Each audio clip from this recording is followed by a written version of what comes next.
51वां प्रश्न है, सूची 1 में पुरातत्व के स्थल दिए गए हैं और सूची 2 में उनका जिला दिया गया है। आलमगीरपुर जो है मेरठ जिले में स्थित है। बड़ा गांव जो है सहारनपुर जिले में स्थित है। सनौली बागपत जिले में स्थित है और कालपी जो है जालौन जिले में स्थित है। तो यहां पर आपका सही आंसर है डी वाला, यानी 1, 3, 2, 4। 52वां प्रश्न है, निम्नलिखित में से किस शासक के शिलालेखों पर गजेब तेकारा की उपाधि है? देवराय प्रथम, देवराय द्वितीय, सिकंदर लोदी, कृष्णदेव राय। देखिए, देवराय द्वितीय जो शासक है, ये शासक संगम वंश का सबसे महान शासक था। इसके शिलालेखों पर गजेब तेकारा की उपाधि है। देवराय द्वितीय का जो शासन पीरियड है ये 1422 ईस्वी से लेकर 1446 ईस्वी तक है। देवराय द्वितीय ने अपनी सेना में मुसलमानों को नियुक्त करने की प्रथा स्टार्ट की। इसे जो है इम्मादी देवराय भी कहा जाता था। इसके शिलालेखों में उसे गजेब तेकारा यानी हाथी का शिकारी की उपाधि इसको दी गई है। तो यहां पर आपका सही आंसर है बी वाला, यानी देवराय द्वितीय। 53वां प्रश्न है, निम्नलिखित में से कौन पंडित दीनदयाल उपाध्याय राज्य कर्मचारी कैशलेस चिकित्सा योजना का लाभ प्राप्त कर सकते हैं? राज्य के ग्रेड ए के कर्मचारी, राज्य के सभी कर्मचारी, राज्य के ग्रेड बी के कर्मचारी, राज्य के ग्रेड ए और बी कर्मचारी। देखिए, 21 जुलाई 2022 को यूपी के मुख्यमंत्री ने पंडित दीनदयाल उपाध्याय राज्य कर्मचारी कैशलेस चिकित्सा योजना इसकी स्टार्टिंग की है और यह राज्य के सभी सरकारी कर्मचारियों के हित में शुरू की गई योजना है। इसमें सभी सरकारी कर्मचारी कैशलेस उपचार की व्यवस्था का लाभ उठा सकते हैं। तो यहां पर आपका सही आंसर है बी वाला, यानी राज्य के सभी कर्मचारी। 54वां प्रश्न है, 44वें शतरंज ओलंपियाड के संदर्भ में निम्नलिखित कथनों में से कौन सा या कौन से सही हैं? 44वां शतरंज ओलंपियाड ओडिशा में आयोजित किया गया। यह भारत में पहली बार और एशिया में 30 वर्षों के बाद आयोजित की गई। महिला वर्ग में भारत ने स्वर्ण पदक जीता। FIDI ने पहली बार शतरंज ओलंपियाड मसाल की स्थापना की है। आपको यहां पर कूट की सहायता से सही उत्तर का चयन करना है। देखिए, आपका पहला वाला कथन गलत है। 44वां शतरंज ओलंपियाड तमिलनाडु के चेन्नई में आयोजित किया गया, यानी ये उड़ीसा में नहीं हुआ है बल्कि तमिलनाडु राज्य में आयोजित हुआ है। तो यहां पर आपका पहला वाला कथन गलत हो जाएगा। 1927 से आयोजित की जा रही इस प्रतिष्ठित प्रतियोगिता को पहली बार एशिया में 30 वर्षों के बाद भारत में आयोजित किया जा रहा है। तो यहां पर आपका सेकंड वाला कथन ये सही है। थर्ड वाला कथन आपका गलत है। महिला वर्ग में स्वर्ण पदक की बात करें तो महिला वर्ग में स्वर्ण पदक यूक्रेन ने जीता है। वहीं जॉर्जिया ने महिला वर्ग में सिल्वर जीता है, यानी रजत पदक जीता है। भारत की बात करें तो भारत की टीम ने महिला वर्ग में कांस्य पदक जीता है। तो यहां पर आपका थर्ड वाला गलत हो जाएगा। यहां पर आपका चौथा वाला सही है। अंतर्राष्ट्रीय शतरंज संस्था FIDI ने 44वें शतरंज ओलंपियाड में पहली बार शतरंज ओलंपियाड मिसाल की स्थापना की है। तो यहां पर आपका चौथा वाला कथन सही है। यहां पर आपका 2 और 4 सही है। तो सही आंसर है आपका बी वाला, 2 तथा 4।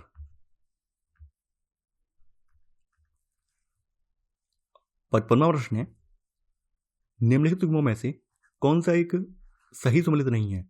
राज्य सहायक संधि पर हस्ताक्षर का वर्ष मैसूर 1799, तंजौर 1797, अवध 1801, जोधपुर 1818। भारत में अंग्रेजी साम्राज्य का विस्तार करने के लिए गवर्नर जनरल लॉर्ड विलेजली ने 1798 में सहायक संधि प्रणाली स्टार्ट की है। सहायक संधि प्रणाली पर सबसे पहले हैदराबाद ने हस्ताक्षर किए हैं। हैदराबाद ने इस पर 1798 ईस्वी में हस्ताक्षर किए हैं। हैदराबाद के बाद मैसूर ने 1799 ईस्वी में इस पर हस्ताक्षर किए हैं। मैसूर के बाद तंजौर ने अक्टूबर 1799 में इस पर हस्ताक्षर किए हैं। तो यहां पर आपका बी वाला गलत हो जाएगा। अवध ने इस पर नवंबर 1801 में हस्ताक्षर किया है और जोधपुर ने इस पर 1818 ईस्वी में हस्ताक्षर किया है। तो यहां पर आपका ACD सही है, बी वाला गलत है। तो सही आंसर है आपका यहां पर बी वाला।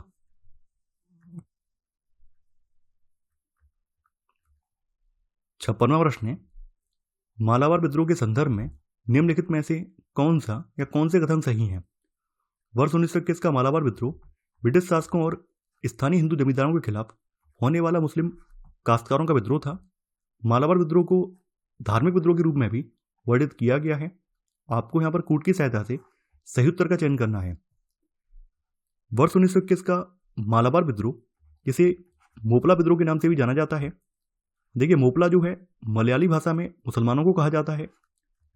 तो यह जो विद्रोह है ब्रिटिश शासकों और स्थानीय हिंदू जमींदारों के खिलाफ मुस्लिम काश्तकारों का विद्रोह था। तो यहाँ पर आपका पहला वाला कथन बिल्कुल सही है। यह विद्रोह 20 अगस्त 1921 को स्टार्ट हुआ था, जिसमें लगभग 2339 विद्रोहियों की जान गई और लगभग 10,000 से ज़्यादा लोग इसमें मारे गए। इसे अक्सर दक्षिण भारत में सबसे पहले होने वाले राष्ट्रवादी विद्रोहों में से एक माना जाता है। हालांकि यह विद्रोह धार्मिक विद्रोह नहीं था, बल्कि यह विद्रोह जो है किसान विद्रोह के रूप में वर्णित है। यानी यह विद्रोह धार्मिक विद्रोह नहीं है, बल्कि यह किसानों का विद्रोह माना जाता है। तो यहाँ पर आपका सेकंड वाला कथन गलत हो जाएगा। तो यहाँ पर आपका पहला वाला कथन सही है।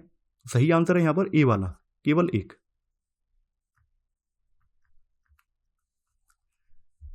57वां प्रश्न है, पिवोट के संदर्भ में निम्नलिखित में से कौन सा या कौन से कथन सही हैं? भारतीय प्रौद्योगिकी संस्थान दिल्ली की एक पहल है ये, या किसी व्यक्ति में कैंसर उत्पन्न करने वाले जीन की भविष्यवाणी कर सकता है? आपको यहाँ पर कूट की सहायता से सही उत्तर का चयन करना है। देखिए, भारतीय प्रौद्योगिकी संस्थान मद्रास के शोधकर्ताओं ने पिवोट नाम का एक आर्टिफिशियल इंटेलिजेंस आधारित टूल विकसित किया है। तो इसे आईआईटी दिल्ली ने नहीं, बल्कि आईआईटी मद्रास ने विकसित किया है। तो यहाँ पर आपका पहला वाला कथन गलत हो जाएगा। यहाँ पर आपका सेकंड वाला कथन बिल्कुल सही है। पिवोट जो है किसी व्यक्ति में कैंसर उत्पन्न करने वाले जीन की भविष्यवाणी कर सकता है। इस टूल को व्यक्तिगत कैंसर उपचार रणनीतियों को तैयार करने में मदद करने के लिए डिजाइन किया गया है। तो यहाँ पर आपका सेकंड वाला कथन सही है। तो सही आंसर है यहाँ पर सी वाला, केवल 2। 58वां प्रश्न है, भारत का पहला अंतर्राष्ट्रीय बुलियन एक्सचेंज किसने लॉन्च किया? निर्मला सीतारमण, नरेंद्र मोदी, राजनाथ सिंह, आचार्य देवव्रत। भारत का पहला अंतर्राष्ट्रीय बुलियन एक्सचेंज गुजरात के गांधीनगर जिले में प्रधानमंत्री श्री नरेंद्र मोदी द्वारा लॉन्च किया गया। प्रधानमंत्री ने गांधीनगर में अंतर्राष्ट्रीय वित्तीय सेवा केंद्र प्राधिकरण के मुख्यालय भवन की आधारशिला भी रखी है। अंतर्राष्ट्रीय बुलियन एक्सचेंज के उद्घाटन का उद्देश्य भारत में सोने के मूल्य निर्धारण को मानकीकृत करना है। तो यहां पर आपका सही आंसर है बी वाला। 59वां प्रश्न है, बौद्ध और जैन ग्रंथों में निम्नलिखित में से किन महाजनपदों का उल्लेख है? तक्षशिला, मल्ल, कंबोज, सूरसेन। आपको यहां पर कूट की सहायता से सही उत्तर का चयन करना है। बौद्ध और जैन ग्रंथों में 16 महान राष्ट्रों का उल्लेख है, जिन्हें महाजनपद के नाम से जाना जाता है। कई अंशों में प्राचीन बौद्ध ग्रंथ अंगुत्तर निकाय 16 महान राष्ट्रों की एक सूची देता है। इन 16 महाजनपदों में काशी, कुरु, कौशल, पांचाल, अंग, मच्छ, मगध, सूरसेन, वज्जी, अश्मक, मल्ल, अवंती, चेदी, गांधार, वत्स और कंबोज शामिल हैं। तो देखिए, यहाँ पर कंबोज, मल्ल, सूरसेन ये सभी महाजनपद हैं। जबकि तक्षशिला जो है ये गांधार महाजनपद की राजधानी है। यानी ये जो है गांधार महाजनपद की राजधानी है। ये तक्षशिला जो है महाजनपद नहीं है। तो यहाँ पर आपका पहला वाला गलत हो जाएगा। यहाँ पर आपका 2, 3 और 4 सही है। तो सही आंसर है आपका डी वाला, केवल 2, 3 तथा 4।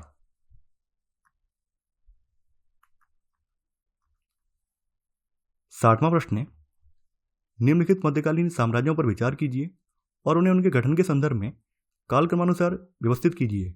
मामलुक, खिलजी, सैयद, तुगलक। देखिए, सबसे पहले दिल्ली सल्तनत में गुलाम वंश या मामलुक वंश स्थापित हुआ है और मामलुक वंश जो है 1206 ईस्वी से लेकर 1290 ईस्वी तक रहा है।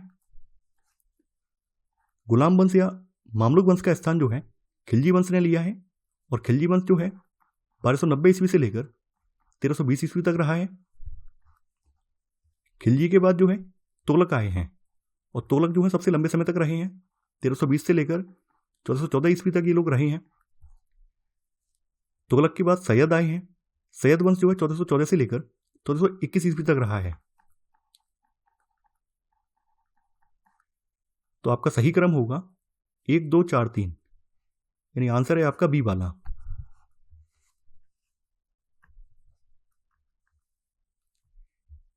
61वां प्रश्न है, सिंधु घाटी सभ्यता के संदर्भ में निम्नलिखित कथनों में से कौन सा या कौन से सही है? चन्हूदड़ों की खोज एन.जी. मजूमदार ने की थी। रंगपुर पंजाब में स्थित है। मोहनजोदड़ो की व्याख्या मृतकों के टीले के रूप में की गई है। राखीगढ़ी स्थल की खोज वर्ष 1969 में हुई थी। आपको यहां पर कूट की सहायता से सही उत्तर का चयन करना है। देखिए, चन्हूदड़ों की खोज वर्ष 1931 में एन.जी. मजूमदार ने की थी, यानी इसकी खोज जो है 1931 में हुई है। खोजकर्ता जो है एन.जी. मजूमदार हैं। तो यहां पर आपका पहला वाला कथन बिल्कुल सही है। रंगपुर जो है पंजाब में नहीं है, बल्कि ये गुजरात में है। रंगपुर जो है गुजरात में अरब सागर के तट पर पश्चिमी भारत के सौराष्ट्र क्षेत्र में स्थित है। तो यहां पर आपका सेकंड वाला कथन गलत हो जाएगा। मोहनजोदड़ो को सिंधी भाषा में मृतकों का टीला कहा गया है और मोहनजोदड़ो जो है लरकाना जिले यानी सिंध, पाकिस्तान का सिंध राज्य और पाकिस्तान में सिंधु नदी के दाईं ओर ये स्थित है। तो यहां पर आपका थर्ड वाला सही है। राखीगढ़ी की बात करें तो राखीगढ़ी हरियाणा के हिसार जिले में स्थित है और यह स्थल घग्गर हकरा नदी के मैदान में स्थित है। इस स्थल की खोज वर्ष 1969 में सूरज भान ने की थी। इसके खोजकर्ता जो है सूरज भान है। तो यहां पर आपका चौथा वाला सही है। यहां पर आपका 1, 3 और 4 सही है। तो सही आंसर है आपका डी वाला, 1, 3 तथा 4। 62वां प्रश्न है, नीचे दो वक्तव्य दिए गए हैं। एक को अभिकथन तथा दूसरे को कारण कहा गया है। अभिकथन, अलाउद्दीन खिलजी ने अपनी अवधि के दौरान कई बाजार सुधार प्रस्तुत किए। कारण, उसे बड़ी स्थायी सेना बनाए रखने की आवश्यकता थी। आपको यहां पर कूट की सहायता से सही उत्तर का चयन करना है। अलाउद्दीन खिलजी खिलजी वंश का दूसरा सुल्तान था और यह खिलजी वंश का सबसे शक्तिशाली शासक था। अलाउद्दीन खिलजी ने 1296 ईस्वी से लेकर 1316 ईस्वी तक 20 वर्षों तक शासन किया। अलाउद्दीन ने विभिन्न प्रकार की बाजार वस्तुओं के लिए मूल नियंत्रण उपायों को लागू किया। तो यहां पर आपका अभिकथन बिल्कुल सही है। अलाउद्दीन के दरबारी अमीर खुसरो और 14वीं सदी के लेखक हामिद कलंदर का सुझाव है कि अलाउद्दीन खिलजी ने लोक कल्याण के लिए इन सुधारों को प्रस्तुत किया। हालांकि उसी समय के लेखक जियाउद्दीन वर्नी का मानना है कि अलाउद्दीन कीमतों को कम करना चाहता था ताकि कम वेतन पर जो सैनिक हैं वो काम करने के लिए एग्री हो सकें, जिससे कि अलाउद्दीन खिलजी एक बड़ी सेना बना सके। यानी कहने का मतलब यह है कि बाजार सुधार इसलिए लागू किए गए ताकि जो कीमतें हैं वो कम हो जाएं, और जब कीमतें कम हो जाएंगी तो सैनिक भी कम वेतन पर काम करने के लिए तैयार हो जाएंगे। तो ऐसे में अलाउद्दीन खिलजी एक बड़ी सेना को मेंटेन कर पाएगा। तो जियाउद्दीन वर्नी के हिसाब से कारण जो है बिल्कुल सही है और कारण जो है अभिकथन की सही व्याख्या भी कर रहा है। तो यहां पर आपका सही आंसर होगा ए वाला।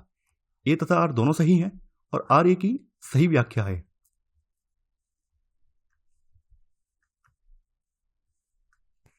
63वां प्रश्न है, हाल ही में उत्तर प्रदेश सरकार निम्नलिखित में से किस आर्थिक लक्ष्य को प्राप्त करने के लिए निर्यात को बढ़ावा दे रही है? 1.5 ट्रिलियन डॉलर की अर्थव्यवस्था, 1 ट्रिलियन डॉलर की अर्थव्यवस्था, 1.75 ट्रिलियन डॉलर की अर्थव्यवस्था, 2 ट्रिलियन डॉलर की अर्थव्यवस्था। देखिए, उत्तर प्रदेश सरकार 1 ट्रिलियन डॉलर की अर्थव्यवस्था बनाने की दिशा में निर्यात बढ़ाने पर जोर दे रही है। तो यहां पर आपका सही आंसर होगा बी वाला।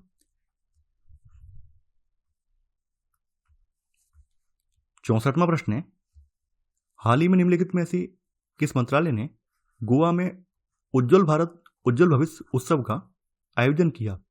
ऊर्जा मंत्रालय, शिक्षा मंत्रालय, महिला एवं बाल विकास मंत्रालय, नवीन एवं नवीकरणीय ऊर्जा मंत्रालय। विद्युत मंत्रालय ने गोवा में उज्ज्वल भारत उज्ज्वल भविष्य उत्सव का आयोजन किया है। तो यहां पर आपका सही आंसर होगा ए वाला, यानी कि ऊर्जा या विद्युत मंत्रालय। 65वां प्रश्न है, निम्नलिखित में से कौन सी पुस्तक बंकिम चंद्र चट्टोपाध्याय द्वारा लिखी गई है? Unhappy India, Hind Swaraj, golden threshold, Anand Math. Anand मठ पुस्तक जो है बंकिम चंद्र चट्टोपाध्याय द्वारा लिखी गई है। आनंद मठ सन्यासी विद्रोह पर आधारित एक अर्ध ऐतिहासिक उपन्यास है। सन्यासी विद्रोह 1763 से लेकर 1800 तक चला है। आनंद मठ से ही भारत का राष्ट्रीय गीत वंदे मातरम लिया गया है। तो यहां पर आपका सही आंसर है डी वाला। 66वां प्रश्न है, राजा राममोहन राय के संदर्भ में निम्नलिखित कथनों में से कौन सा या कौन से सही हैं? वह भारतीय वैदिक विचारों से बहुत प्रभावित थे। इनकी पहली प्रकाशित कृति जीवन चरित थी। इन्होंने महिलाओं की मुक्ति की दिशा में कार्य किया। ब्रह्म समाज आधुनिक भारत का पहला बौद्धिक सुधार आंदोलन था। आपको यहाँ पर कूट की सहायता से सही उत्तर का चयन करना है। राजा राममोहन राय भारतीय वैदिक विचारों से नहीं बल्कि पश्चिमी आधुनिक विचारों से बहुत अधिक प्रभावित थे। राममोहन राय ने तर्कवाद और आधुनिक वैज्ञानिक दृष्टिकोण पर बल दिया है, तो यहाँ पर आपका पहला वाला कथन गलत हो जाएगा।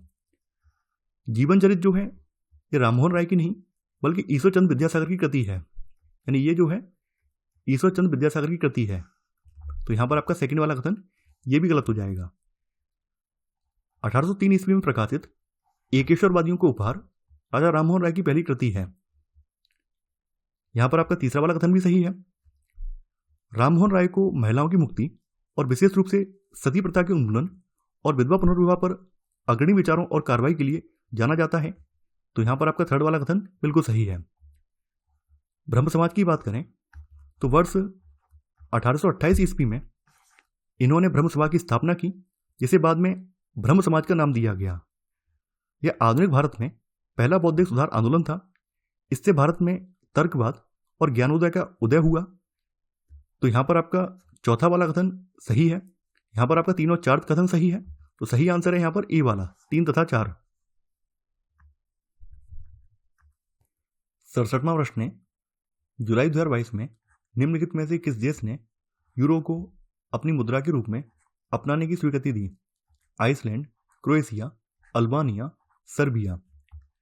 यूरोपीय संघ ने क्रोएशियाई कुना की जगह यूरो एकल मुद्रा को अपनाने के लिए क्रोएशिया को अंतिम मंजूरी दे दी है। यानी कहने का मतलब यह है कि अब क्रोएशिया में क्रोएशिया की जो राष्ट्रीय मुद्रा है कुना, इसके स्थान पर यहां पर यूरो मुद्रा चलेगी। तो यहां पर आपका सही आंसर है बी वाला। 68वां प्रश्न है, वर्ष 2021-22 में कृषि जनगणना का कौन सा संस्करण आयोजित किया गया? 11वां, 12वां, 10वां, 13वां। कृषि जनगणना हर 5 वर्ष में आयोजित होती है। वर्ष 1970-71 से केंद्रीय कृषि और किसान कल्याण मंत्री कृषि जनगणना योजना लागू कर रहे हैं। कृषि जनगणना का 10वां संस्करण 2015-16 में आयोजित हुआ था। 2021-22 में कृषि जनगणना का 11वां संस्करण आयोजित हुआ है, तो यहां पर आपका सही आंसर है ए वाला।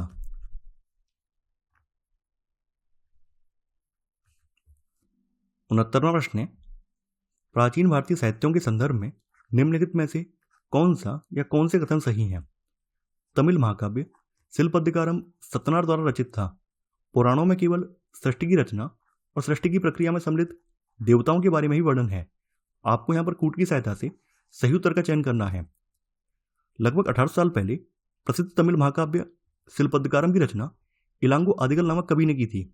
ये शिल्पद्दिकारम जो है इलांगो की रचना है। देखिए सत्तनार भी जो है ये भी संगम युगीन कवि है और सत्तनार की रचना मड़ मेखले है। सत्तनार ने मड़ मेखले की रचना की थी, तो यहां पर आपका पहला वाला कथन गलत हो जाएगा। शिल्पद्दिकारम में कोवलन नाम के धनी व्यापारी और माधवी नाम की नर्तकी की प्रेम कहानी है।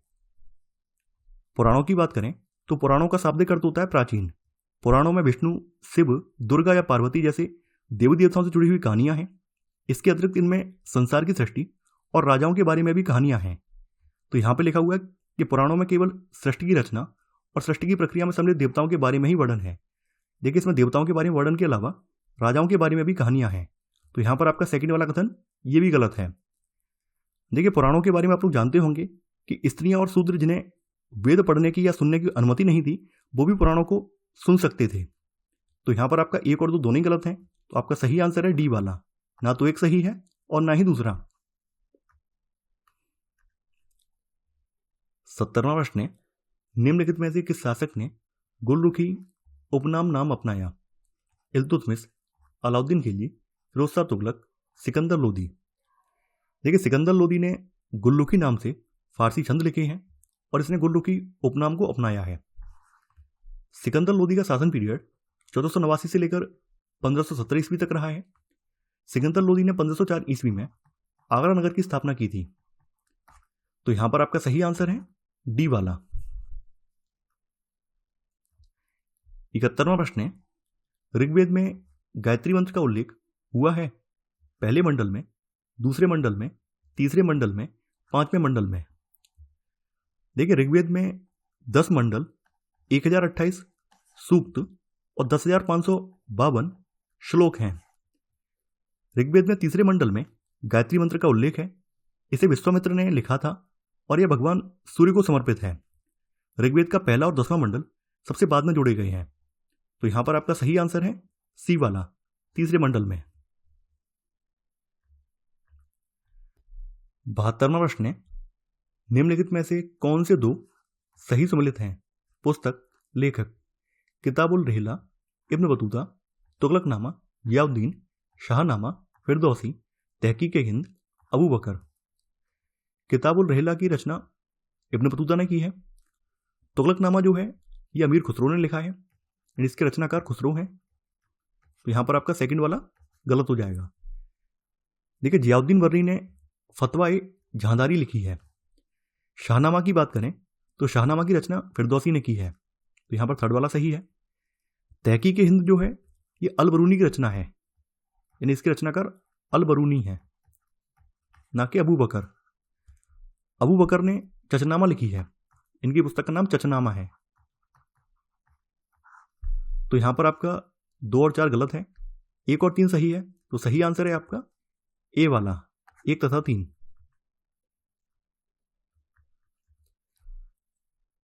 73वां प्रश्न है, हाल ही में उत्तर प्रदेश सरकार ने बुंदेलखंड क्षेत्र में कितने किलों को विकसित करने के लिए एक कार्य योजना तैयार करने का निर्णय लिया है?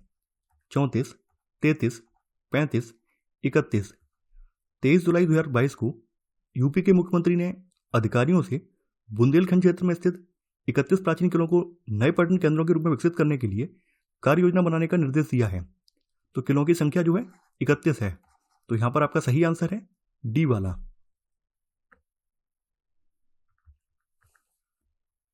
74वां प्रश्न है, भारत के नवनिर्वाचित राष्ट्रपति के संदर्भ में निम्नलिखित में से कौन सा या कौन से कथन सही हैं? श्रीमती द्रौपदी मुर्मू को भारत के 14वें राष्ट्रपति और पहले आदिवासी राष्ट्रपति के रूप में चुना गया था। उन्होंने विपक्षी उम्मीदवार श्री यशवंत सिन्हा को कुल मतों का 64.03% जीतकर हराया। आपको यहां पर कूट की सहायता से सही उत्तर का चयन करना है। श्रीमती प्रतिभा पाटिल के बाद श्रीमती द्रौपदी मुर्मू देश में सर्वोच्च संवैधानिक पद धारण करने वाली दूसरी महिला राष्ट्रपति बन गई हैं। श्रीमती द्रौपदी मुर्मू भारत की पहली आदिवासी महिला राष्ट्रपति बनी है और ये भारत की 14वीं नहीं बल्कि 15वीं राष्ट्रपति बनी है। तो यहां पर आपका पहला वाला कथन गलत हो जाएगा।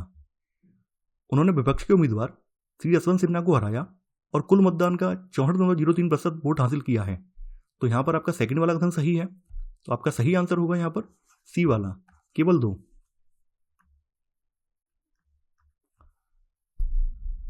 75वां प्रश्न है, सूची 1 में आदिवासी विद्रोह दिए गए हैं और सूची 2 में उनका वर्ष है। कोल विद्रोह।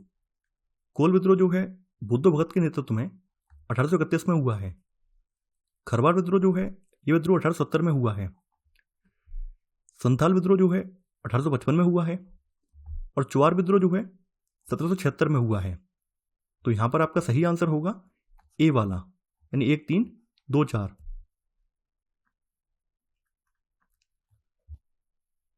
76वां प्रश्न है, सामाजिक धार्मिक सुधारों के संदर्भ में निम्नलिखित में से कौन सा या कौन से कथन सही हैं?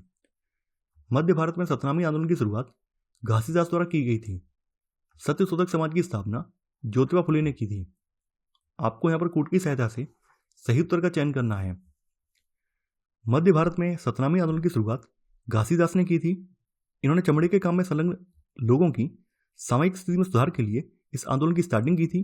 तो यहां पर आपका पहला वाला कथन बिल्कुल सही है। ज्योतिबा फुले ने 1873 ईस्वी में सत्यशोधक समाज की स्थापना की थी। तो यहां पर आपका सेकंड वाला कथन भी सही है। यहां पर आपका 1 और 2 दोनों ही सही हैं। तो सही आंसर है आपका बी वाला।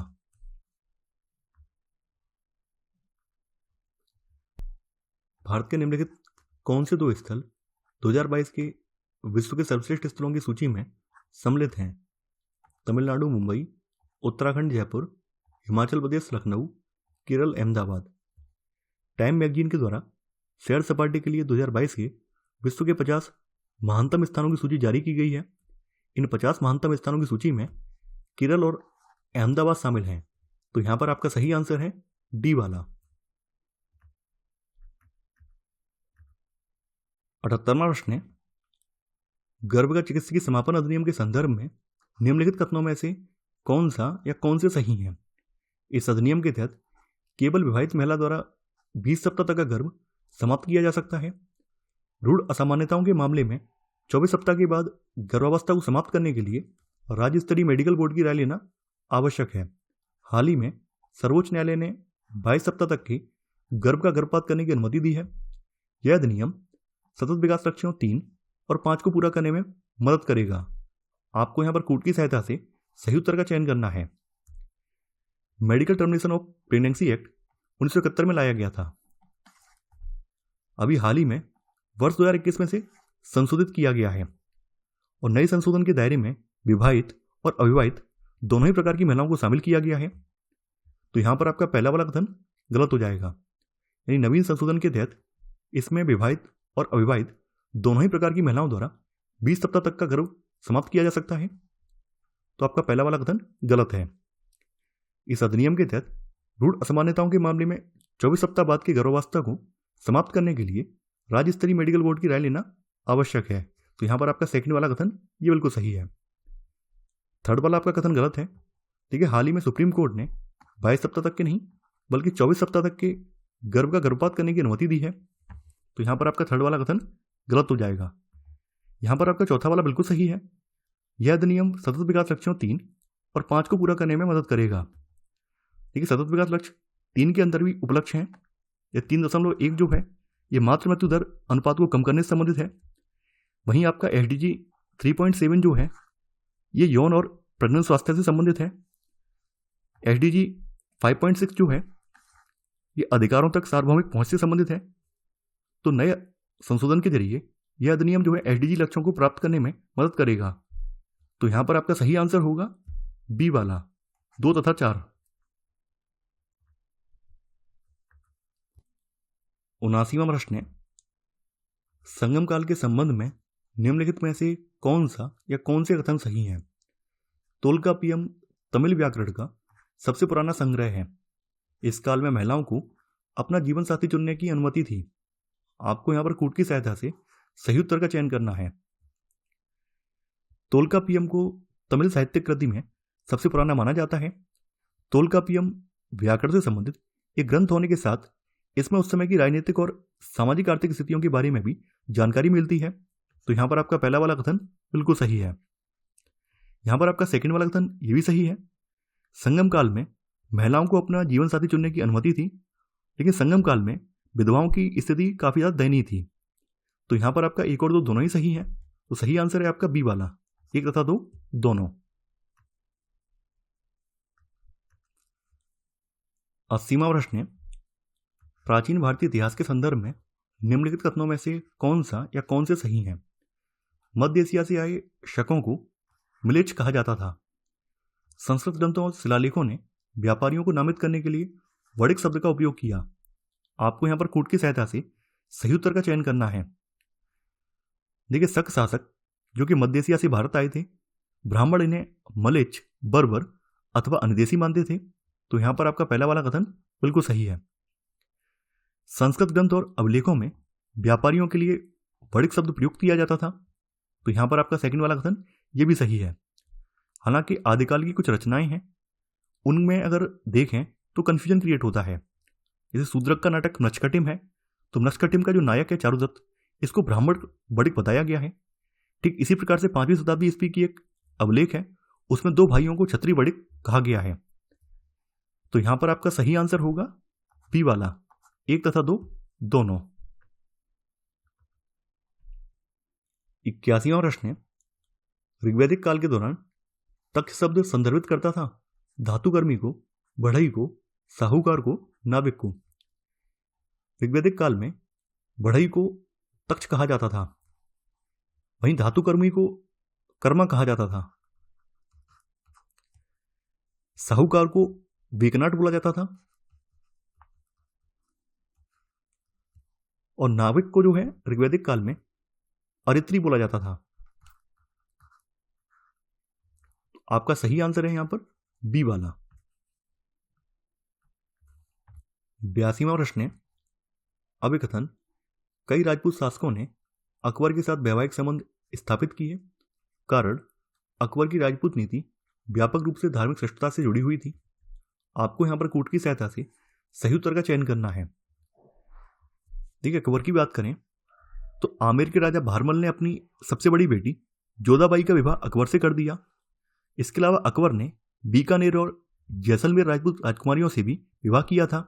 तो यहां पर आपका अभिकथन बिल्कुल सही है। देखिए, यहां पर सेकंड वाला कथन यह भी बिल्कुल सही है।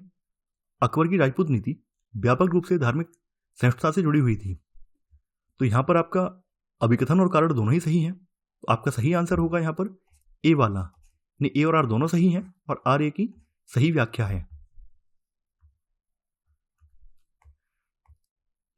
83वां प्रश्न है, नवीनतम आंकड़ों के अनुसार हिरासत में होने वाली मौतों की संख्या निम्नलिखित में से किस राज्य में सबसे अधिक है?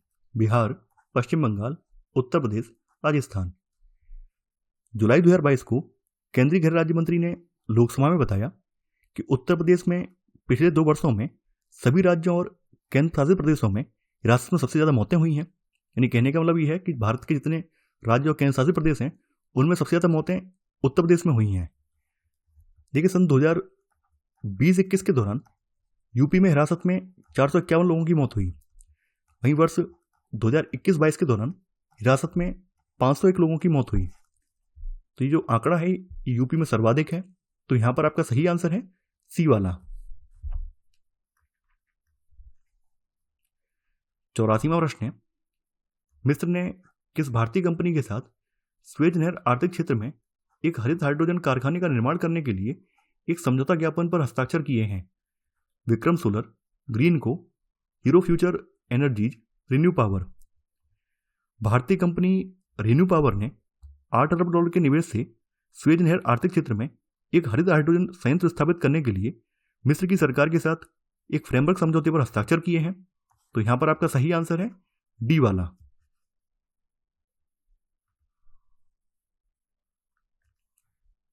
85वां प्रश्न है, निम्नलिखित में से किस स्थान पर खान बहादुर ने 1857 के विद्रोह का नेतृत्व किया था? बरेली, फैजाबाद, बागपत, दिल्ली। रोहिलखंड के पूर्व शासक के वंशज खान बहादुर ने बरेली में 1857 के विद्रोह का नेतृत्व किया था। तो आपका सही आंसर है यहां पर ए वाला। देखिए, फैजाबाद में विद्रोह का नेतृत्व मौलवी अहमदुल्ला ने किया था। बागपत में विद्रोह का नेतृत्व शाहमल ने किया था। और दिल्ली में विद्रोह का नेतृत्व जनरल बख्त खान ने किया था। जनरल बख्त खान ने जो है दिल्ली में किया था। तो आपका सही आंसर है यहां पर ए वाला। 86वां प्रश्न है, वर्ष 1937 में सत्ता में आने पर कांग्रेस द्वारा निम्नलिखित में से कौन सा बदलाव किया गया था? प्रेस से प्रतिबंध हटाया गया, नागरिक स्वतंत्रता पर प्रतिबंधों को सख्त किया गया, राजनीतिक क्रांतिकारियों को जेल में डाल दिया गया, कई अवैध संगठनों पर प्रतिबंध लगाया गया। लेकिन 1937 में सत्ता में आने पर कांग्रेस के द्वारा प्रेस से प्रतिबंध हटाए गए हैं। बाद बाकी यहां पर बी और सी और डी ये गलत हैं। तो यहां पर आपका सही आंसर है ए वाला।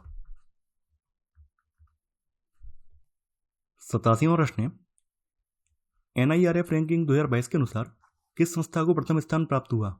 JNU Delhi, IIT Madras, IISc Bengaluru, IIT Delhi. उच्च शिक्षण संस्थानों को रैंक देने के लिए केंद्रीय शिक्षा मंत्रालय द्वारा नेशनल इंस्टीट्यूशनल रैंकिंग फ्रेमवर्क 2015 में जारी किया गया था। भारतीय प्रौद्योगिकी संस्थान मद्रास को 87.59 अंकों के साथ पहला स्थान हासिल हुआ है। तो इसमें IIT मद्रास जो है पहले स्थान पर रहा है। तो सही आंसर है आपका बी वाला।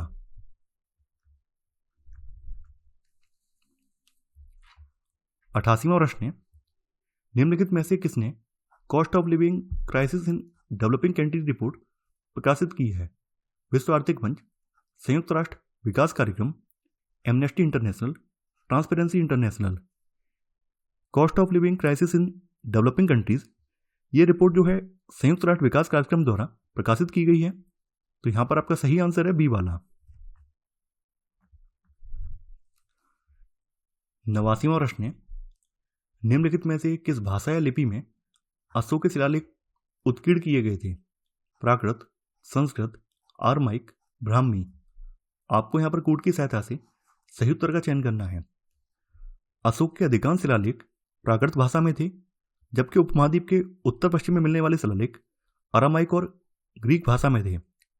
प्राकृत भाषा के अधिकांश शिलालेख ब्राह्मी लिपि में लिखे गए थे।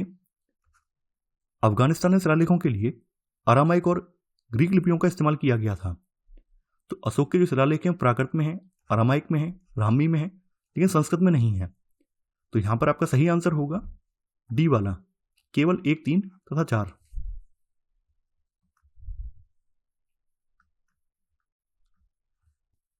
90वां प्रश्न है, सूफीवाद के संदर्भ में निम्नलिखित कथनों में से कौन सा या कौन से सही हैं? सूफियों ने मुस्लिम धार्मिक विद्वानों द्वारा बनाए गए विस्तृत अनुष्ठानों और आचार संहिता को अस्वीकार नहीं किया। इन्होंने जिक्र का उपयोग कर प्रशिक्षण के विस्तृत तरीके विकसित किए। 12वीं शताब्दी के बाद मध्य एशिया से आने वाले सूफी बड़ी संख्या में हिंदुस्तान में ही बस गए। सूफी संतों ने अपनी सभाओं का आयोजन अपने खानकाहों या धर्मशालाओं में किया। आपको यहां पर कूट की सहायता से सही उत्तर का चयन करना है। सूफी मुस्लिम रहस्यवादी थे। सूफी लोगों ने मुस्लिम धार्मिक विद्वानों द्वारा निर्धारित विशुद्ध कर्मकांडों और आचार संहिता को अस्वीकार कर दिया। तो यहां पर आपका पहला वाला कथन गलत हो जाएगा। सूफियों ने किसी औलिया या पीर की देखरेख में जिक्र, चिंतन, समा, रक्स, नीति चर्चा, सांस पर नियंत्रण आदि के जरिए प्रशिक्षण की विस्तृत रीतियों का विकास किया। तो यहां पर आपका सेकंड वाला कथन सही है। देखिए, भारत में सूफियों का आगमन 12वीं शताब्दी में नहीं बल्कि 11वीं शताब्दी से ही स्टार्ट हो गया था। 11वीं शताब्दी से अनेक सूफी जन मध्य एशिया से आकर हिंदुस्तान में बसने लगे थे। तो यहां पर आपका थर्ड वाला कथन गलत हो जाएगा। यहां पर आपका चौथा वाला कथन बिल्कुल सही है। सूफी संत अपने खानकाहों में विशेष बैठकों का आयोजन करते थे और इन्हीं बैठकों में वो आध्यात्मिक विषयों पर चर्चा करते थे। तो यहां पर आपका केवल 2 और 4 सही है। तो सही आंसर है यहां पर बी वाला, 2 तथा 4। 91वां प्रश्न है, ऋग्वैदिक धर्म के संदर्भ में निम्नलिखित में से कौन सा या कौन से कथन सही हैं? ऋग्वैदिक धर्म प्रकृति में एकेश्वरवादी था। ऋग्वेद में इंद्र को सबसे शक्तिशाली देवता बताया गया है। आपको यहां पर कूट की सहायता से सही उत्तर का चयन करना है। ऋग्वैदिक धर्म जो है एकेश्वरवादी नहीं बल्कि बहुदेववादी है। यानी ऋग्वैदिक काल में कई देवताओं की पूजा की जाती थी। तो यहां पर आपका पहला वाला कथन गलत हो जाएगा। ऋग्वेद में इंद्र को सबसे शक्तिशाली देवता बताया गया है। इंद्र को पुरंदर कहा जाता है, यानी कि पुरंदर का मतलब है दुर्गों को नष्ट करने वाला। तो यहां पर आपका पहला वाला गलत है, केवल सेकंड सही है। तो आंसर है आपका सी वाला, केवल 2।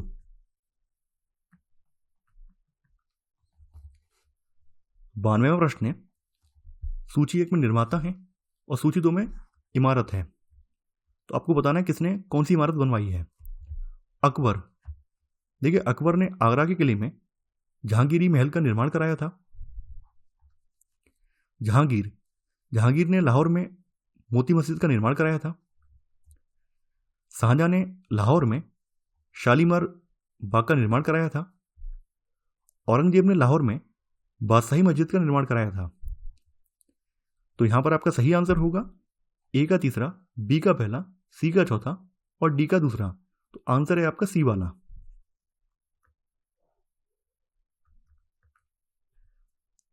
93वां प्रश्न है, प्राथमिक और उच्च प्राथमिक विद्यालय के बच्चों के संदर्भ में निम्नलिखित कथनों में से कौन सा या कौन से सही हैं? उत्तर प्रदेश सरकार ने स्कूल ड्रेस और स्टेशनरी के लिए राशि को 1100 रुपये से बढ़ाकर 1200 रुपये करने का निर्णय लिया है।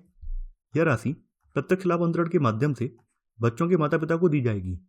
आपको यहाँ पर कूट की सहायता से सही उत्तर का चयन करना है। हाल ही में उत्तर प्रदेश सरकार ने 1 से 8 तक के बच्चों के लिए स्कूल ड्रेस और स्टेशनरी की राशि 1100 रुपये से बढ़ाकर 1200 रुपये करने का निर्णय लिया है। तो यहाँ पर आपका पहला वाला कथन बिल्कुल सही है। यह राशि प्रत्यक्ष लाभ अंतरण के माध्यम से बच्चों के माता पिता को दी जाएगी। तो यहाँ पर आपका सेकंड वाला कथन भी सही है। यहाँ पर आपका 1 और 2 दोनों ही सही है। तो सही आंसर है आपका बी वाला।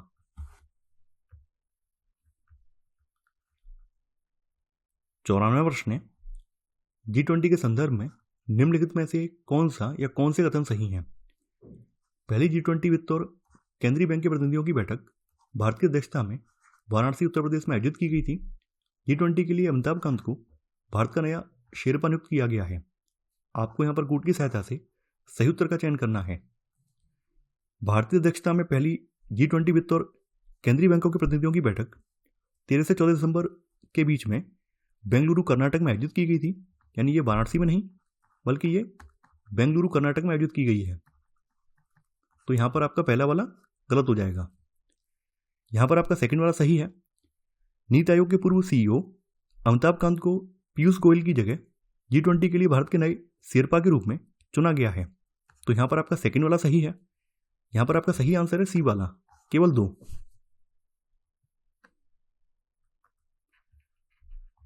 95वां प्रश्न है, आत्मीय सभा की स्थापना राजा राममोहन राय ने निम्नलिखित में से किस वर्ष में की थी? 1809, 1814, 1817, 1828। देखिए, राजा राममोहन राय ने 1814 में वेदांत के एकेश्वरवादी आदर्शों का प्रचार करने और मूर्ति पूजा, जातिगत कठोरता, अर्थहीन कर्मकांड और अन्य सामाजिक बुराइयों के खिलाफ अभियान चलाने के लिए कलकत्ता में आत्मीय सभा यानी सोसाइटी ऑफ फ्रेंड्स की स्थापना की थी। इसकी स्थापना 1814 ईस्वी में की गई है। तो सही आंसर है आपका बी वाला। 96वां प्रश्न है, वर्ष 1939 में कांग्रेस के त्रिपुरी अधिवेशन में पार्टी ने अपनी ओर से निम्नलिखित में से किस देश में एक मेडिकल मिशन भेजा था? स्पेन, चीन, जापान, सोवियत संघ। मार्च 1939 में कांग्रेस का अधिवेशन मध्य प्रांत के त्रिपुरी में हुआ। इस सत्र के दौरान गांधी जी और सुभाष चंद्र बोस के बीच कई वैचारिक मतभेद सामने आए, जिसके कारण बोस को कांग्रेस के अध्यक्ष पद से इस्तीफा देना पड़ा था।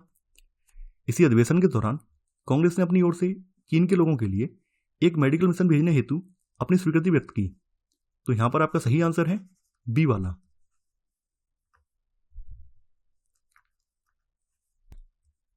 97वां प्रश्न है, एक तहसील एक उत्पाद योजना के संदर्भ में निम्नलिखित कथनों में से कौन सा या कौन से सही हैं?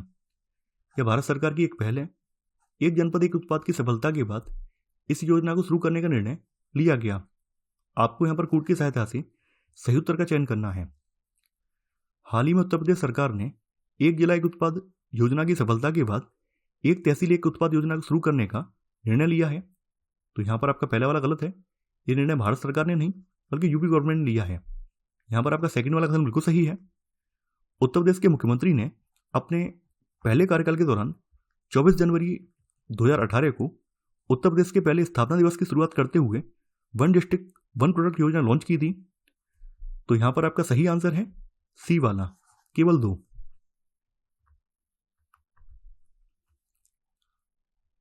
98वां प्रश्न है, निम्नलिखित में से किस संस्थान को सरदार पटेल उत्कृष्ट ICAR संस्थान पुरस्कार 2021 मिला है? कृषि जैव सूचना केंद्र, कृषि अर्थशास्त्र अनुसंधान केंद्र, भारतीय सस्य विज्ञान सोसाइटी, राष्ट्रीय कृषि अनुसंधान प्रबंधन अकादमी। भारतीय कृषि अनुसंधान परिषद द्वारा स्थापित राष्ट्रीय कृषि अनुसंधान प्रबंधन अकादमी को उसके समग्र प्रदर्शन के लिए सरदार पटेल उत्कृष्ट ICAR संस्थान पुरस्कार 2021 प्राप्त हुआ है। तो यहां पर आपका सही आंसर है डी वाला। 99वां प्रश्न है, निम्नलिखित युगों में से कौन सा एक सुमिलित नहीं है? पुरापाषाण स्थल स्थान भीमबेटका मध्य प्रदेश, आदमगढ़ की पहाड़ियां, नर्मदा घाटी, पोटवार का पठार दक्षिणी भारत, कुरनूल आंध्र प्रदेश। भीमबेटका जो है MP में है, आदमगढ़ की पहाड़ियां जो है नर्मदा घाटी में है, पोटवार का पठार जो है दक्षिणी भारत में नहीं बल्कि ये उत्तर पश्चिम भारत में है। ये उत्तर पश्चिम भारत में पड़ता है। तो यहाँ पर आपका सी वाला गलत हो जाएगा। यहाँ पर डी वाला बिल्कुल सही है। कुरनूल जो है आंध्र प्रदेश में है। तो यहाँ पर आपका सही आंसर है सी वाला।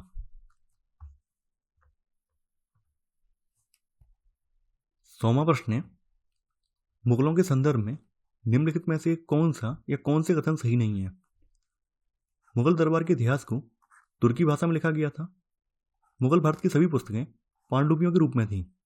आपको यहां पर कूट की सहायता से सही उत्तर का चयन करना है। देखिए, मुगल चगताई मूल के थे। अतः तुर्की जो थी उनकी मातृभाषा थी। मुगलों के पहले शासक बाबर ने कविताएं और अपने संस्मरण तुर्की भाषा में लिखे थे, जबकि मुगल दरबारी इतिहास फारसी भाषा में लिखा गया था।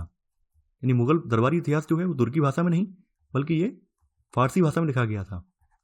तो यहाँ पर आपका पहला वाला कथन गलत हो जाएगा। यहाँ पर आपका सेकंड वाला कथन बिल्कुल सही है। मुगल भारत की सभी पुस्तकें पांडुलिपियों के रूप में थीं, अर्थात वे हाथ से लिखी होती थीं। तो यहाँ पर पूछा गया कौन सा सही नहीं है। यहाँ पर आपका पहला वाला सही नहीं है, तो आंसर है आपका ए, केवल एक सही नहीं है। तो देखिए ये था हमारा आज का वीडियो।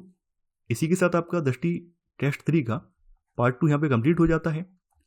आपको बहुत जल्द इसका पार्ट 3 देखने को मिलेगा। तो तब तक के लिए आप लोग बने रहिए और आप लोग इस वीडियो को लाइक और शेयर करना बिल्कुल मत भूलिए। तो चलिए आज के इतना ही। Thanks for watching. जय हिंद।